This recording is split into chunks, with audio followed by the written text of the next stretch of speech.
Hello and welcome to another episode of the CUFI Weekly, and this week I want to talk about something which roughly happened 2 years ago. And before I go into that, I want to emphasize that this tragedy which I'm going to discuss tells us a number of things, and there are some important lessons that we need to remember from it.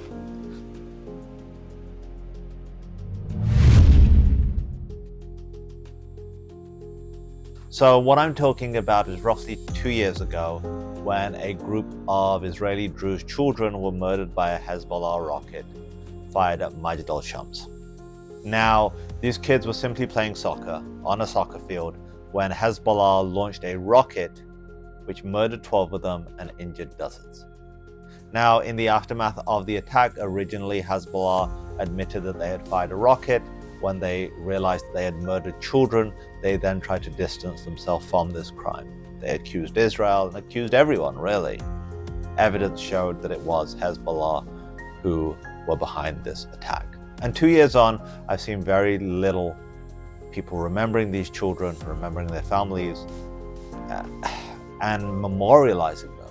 These kids had their whole lives ahead of them, and they were cut tragically short because of hate and terrorism. Yet we see some sections within American society cheering on Hezbollah simply because they are fighting Israel. Imagine that your hatred for Israel and the Jewish state is that great that you would cheer on an entity which murders children playing soccer. And let me say this straight away. Children dying should not be happening. We should not be seeing children murdered. We should not be seeing children dying in conflict, be them Israeli, be them Palestinian, be them Lebanese, be them Syrian. That is without a doubt. There's no controversy in saying that. Every child who is killed in conflict, it's a tragedy. But there is a massive difference between the side that recognizes the tragedy of every child that dies, recognizes that they are not the target. When groups like Hamas and Hezbollah use children to hide behind, or tragic circumstances occur when a child is killed, there is a difference between those who acknowledge it as a tragedy regardless of who the child is, and those who intentionally fire rockets at children playing soccer. There is a massive difference.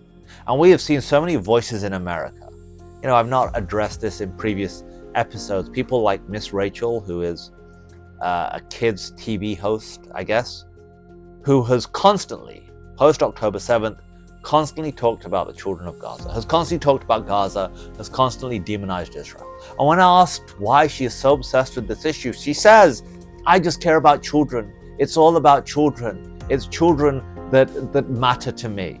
Which is interesting because she said very little about the Bebas babies who were kidnapped and murdered by Hamas. She didn't not acknowledge them, in full transparency, but dedicated very little time to them. She said nothing. She said very little about the children who were murdered by Hamas on October 7th. And she said absolutely nothing about these 12 Druze children who were murdered by Hezbollah. She's putting across a narrative which omits the reality to put across one narrative. And why? Why the obsession? Who knows? Is it financial? Is it the popularity? Is it the attention? Who will know? Because if it genuinely was about the children, we can say that any child suffering is a crime.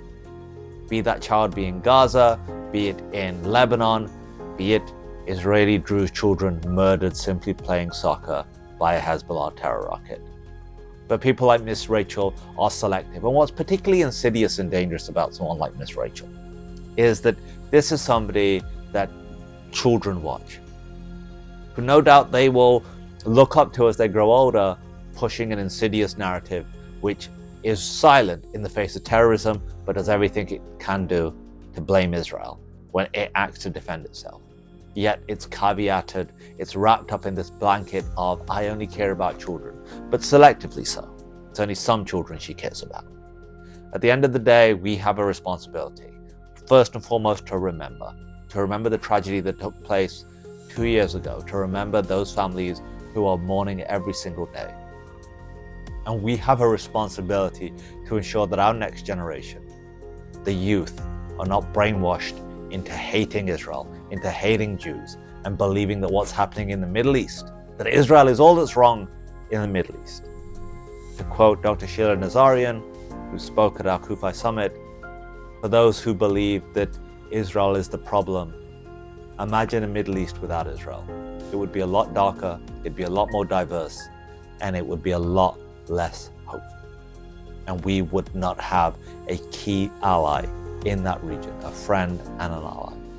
We have a responsibility, because if we are not teaching our young people, if we are not speaking into their lives, who is?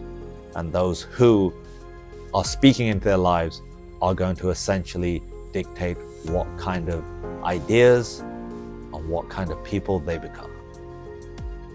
This is Kasim Hafeez for the CUFI Weekly.